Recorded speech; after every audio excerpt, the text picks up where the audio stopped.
Boa noite, meu nome é Rafaela, eu falo aqui do Grupo 41 e a gente vai falar um pouco agora sobre o Tech Challenge 3, onde a gente vai atuar um pouco sobre microserviços. Bom, os microserviços a gente trabalhou em cima de uma arquitetura, onde uma aplicação é dividida em pequenos serviços independentes, que cada um possui a sua funcionalidade específica e também pode ter a sua própria linguagem de programação. Geralmente eles se comunicam através de APIs ou por um programa de mensageria, como o Rabbit, e ele possui algumas vantagens, como a escalabilidade, em que cada serviço pode ser escalado individualmente, conforme a demanda dele. Ele possui uma facilidade na manutenção, eles possuem repositórios e soluções diferentes, então, se a gente for mexer no Create, a gente pode conseguir subir só ele, não precisamos subir os outros serviços também. E ele possui, se um serviço falha, ele acaba não impactando nos outros por conta dessa separação. Boa noite, eu sou o Gabriel, mostrando um pouco dos nossos repositórios. Aqui a gente tem cada repositório dedicado ao microserviço. Esse é um Contact Manager, que aqui a gente implementou o API Gateway, onde ele tem a parte do Docker. A gente acabou orquestrando todos os microserviços e os serviços dependentes aqui nesse repositório. E aqui também, para cada microserviço, vai ter a sua estrutura, o seu repositório, com os arquivos e os testes. Mostrando um pouco sobre o nosso, aqui no Visual Studio, aqui eu já estou com a aplicação rodando, através do Docker, como eu mencionei. Então, aqui ele faz a orquestração de cada microserviço que está sendo utilizado. Então, eles comunicam dentro da mesma rede, facilitando essa integração entre os serviços. Então, aqui estão todos mapeados, as suas portas, as suas variáveis. E como esse é o Contact Manager, aqui a gente implementou a parte da API Gateway, onde a gente está utilizando o YARP. Também colocamos alguma limitação de requisição, né? Nesse caso a gente está simulando 5. Então, aqui no AppSettings a gente faz toda a configuração do proxy reverso. Então, para cada rota, para cada serviço que a gente tem, a gente define um cluster, que aqui depois vem mapeando a rota que ele vai chamar. Então, esse servidor está relacionado com o nome aqui no Docker Compose, de cada microserviço. Então, agora eu vou fazer uma... Antes disso, deixa eu mostrar como é que está o repositório das APIs. Esse aqui seria um exemplo da Create Contact API. Todos eles estão seguindo o padrão Clean Architecture, que a gente tem as separações de camada por responsabilidade. Aqui, então, um exemplo da API de Create Contact. Vai receber a requisição através de um controller, e usando o padrão de mediator do CQRS, a gente configurou uma pipeline que vai fazer toda a validação do input. Então, se tiver algum erro antes de processar, ele já vai retornar esse erro. E aqui o handler, se der tudo certo, aqui a gente faz vai garantir que esse cadastro ele é único. Então, aqui a gente dividiu em pequenas funções, onde a gente vai checar se esse cadastro do usuário é único. Então, ele faz uma consulta no banco de dados, se já existe esse DDD e telefone, e o mesmo vale para o e-mail. Então, aqui está a implementação desses... Aqui a gente usa a interface, né? O iContact Repository, e aqui está a implementação dela na camada de infraestrutura, Contact Repository, que aqui a gente pega do banco de dados diretamente. Então, se tudo estiver certo, a gente cria esse contato através da entidade, cria um evento e publica esse evento no RabbitMQ. Aqui está uma implementação dele, a gente tem aqui também tudo utilizando a interface, a Event Bus, que aqui o RabbitMQ Event Bus está implementando essa interface, que é o método de publicar. Então, a gente cria uma instância, né, uma factory, uma connection factory, e aqui a gente pega esses dados e publica ela na fila. Então, se estiver tudo ok, vai retornar que o cadastro foi recebido com sucesso e vai ser processado. Então, a gente vai fazer uma demo aqui agora. Como eu disse, já estou com os microserviços rodando aqui no Docker. Então, a API Gateway, o microserviço de persistência, o de delete, create, update, aqui a parte de observabilidade. Aqui temos a mensageria, onde já estão cadastrados os consumidores, os produtores. Então, aqui eu vou deixar mostrada aqui a parte do API Gateway, utilizando o Insomnia para fazer um cadastro. Aqui a gente passa a URL da API Gateway, que está rodando a 660, e aqui qual que ela está redirecionando, o Reverse Proxy. Então, aqui fazendo uma simulação de cadastro, ele já aceitou. Se a gente olhar aqui no Docker, ele vai ver que já direcionou isso aqui para o Docker, para o Create API. Então, aqui a gente consegue também ver que ele fez toda a consulta, para ver se já existe ou não, e depois ele dispara o evento. Aqui está a nossa visualização do RabbitMQ, onde a gente consegue mapear todas as conexões da nossa aplicação. Então, aqui a gente tem as 3 produtores e o consumidor, os canais que eles também estão conectados e as filas que foram criadas. Então, nesse caso, a gente fez uma simulação de criação. Aqui ele nem mostrou, porque já foi processado, o consumidor já está no pé, mas aqui a gente tem um acknowledge que foi recebido com sucesso. Então, se eu olhar ou no Docker, no microserviço de persistência, aqui ele vai ver que recebeu a mensagem de created contact e inseriu no banco de dados. Então, se a gente olhar aqui, aquele usuário Otávio foi cadastrado com sucesso. Agora, eu vou fazer uma simulação atualizando esse usuário. Também recebeu o mesmo 202, aceito. Aqui vai mostrar na fila de update, contact update, recebeu o acknowledge. Se a gente olhar aqui no mesmo contact persistence, vai ver que recebeu a mensagem da fila de update e contato atualizado com sucesso. Nesse caso, a gente alterou todo o cadastro dele, de Otávio, e passou para Ayrton.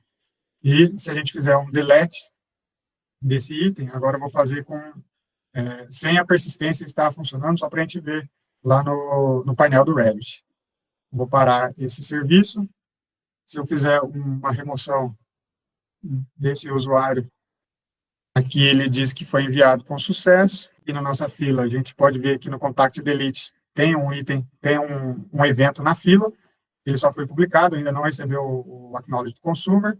Se eu inicializar essa persistência, é para ele dar sequência e remover o contato. Então, aqui a gente já pode ver que recebeu contact delete e aqui foi deletado com sucesso. Se a gente olhar aqui, já removeu o Ayrton, e aqui processou a fila, recebeu o acknowledge, e agora todas as filas estão limpas. Falando sobre os testes unitários, aqui a gente tem um exemplo da Create Contact API, que é um microserviço, onde a gente desenvolveu os testes unitários da entidade contato. Então, estamos utilizando a Fixture aqui, a biblioteca Bobos, para gerar nomes aleatórios.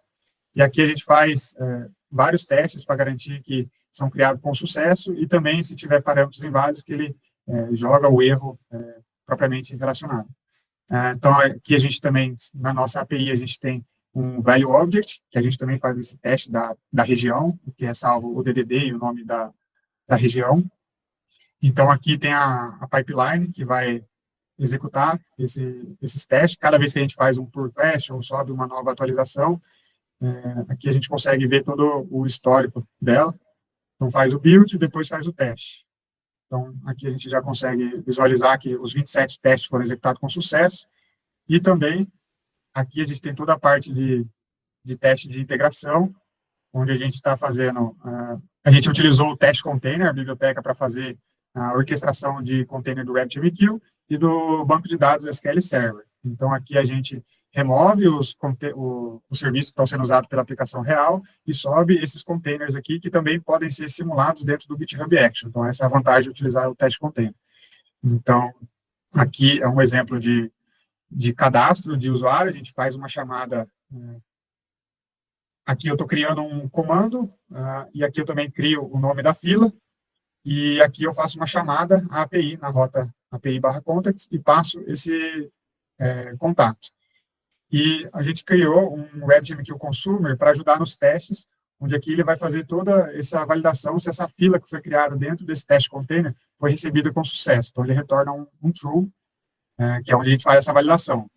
Aqui a gente espera isso, e depois faz a deserialização do objeto que é retornado da API, onde a gente valida o status e a mensagem. E esse mesmo teste de integração, a gente pode visualizar aqui no GitHub Action, que ele executou com sucesso, utilizando toda a parte do Docker. Sobre a parte de rate limiter da API Gateway, a gente definiu uma política onde o usuário pode solicitar 5 vezes, caso ele exceda esse limite, vai ter que aguardar por 10 segundos para fazer novas requisições. Então, aqui no nosso App Settings, a gente consegue ver que as políticas foram atreladas nas rotas.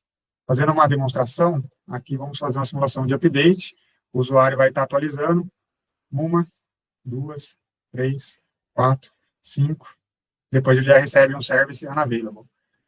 Se ele aguardar 10 segundos, já vai ver que vai estar disponível para fazer uma nova requisição. Meu nome é Máximo, eu fiquei responsável pelo microserviço de consulta. Para as consultas, nós utilizamos Azure Function. É um microserviço separado, E essa tecnologia tem diversas vantagens, principalmente para as consultas que têm caráter síncrono, não podem fazer parte de uma fila, precisam ser processadas no ato da requisição. Utilizando o Zoe Function, nós temos diversas vantagens. Nós temos escalabilidade, nós podemos aumentar a quantidade de recursos por demanda, um custo efetivo baixo, baixa latência, as respostas são muito rápidas e facilidade de integração com diversas tecnologias. Os serviços foram divididos em um serviço GetAll, que ele permite obter todos os contatos, um serviço GetByID, no qual é possível consultar um contato a partir do seu ID. É possível também obter uma lista de contatos pela região, pelo DDD dos contatos, e retornar também um contato pelo seu número de telefone. O microserviço ele pode rodar diretamente no portal da Azure, recebendo todos os benefícios dessa tecnologia. Para demonstração, nós deixamos o microserviço rodando dentro de um container Docker, para que possamos visualizar, assim como o banco de dados e o RabbitMQ utilizado nas apresentações anteriores. Vou fazer uma pequena demonstração da utilização dos serviços. Eles podem ser consumidos por outros aplicativos, inclusive pelo Postman. Para essa demonstração, não colocamos autenticação, nenhum tipo de restrição de acesso, mas no cenário prático é necessária a troca de tokens ou alguns tipos de segurança. O primeiro serviço é o GetAll, onde nós podemos acessá-lo por uma URL API Contacts. Ele acessa a base de dados e traz todos os dados aqui em formato JSON. O segundo, nós podemos visualizar o serviço funcionando e as requisições acontecendo dentro do container, onde é possível visualizar o consumo dos dados. Temos o segundo serviço, que seria o serviço de obter Core ID, que o endereço ficou como API Contacts DDD e o código da área. A partir dessa consulta, nós conseguimos todos os contatos que estão nesse DDD Code. O terceiro serviço é o Get by Phone, onde nós podemos obter todos os contatos que possuem esse número de telefone. Aqui. E o último serviço disponibilizado nessa versão do aplicativo é o Get by ID, onde nós podemos passar o ID do contato e recebê-lo, os seus dados em formato JSON também.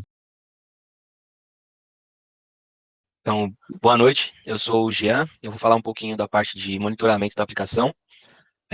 Foi utilizado o Prometheus em conjunto com o Grafana.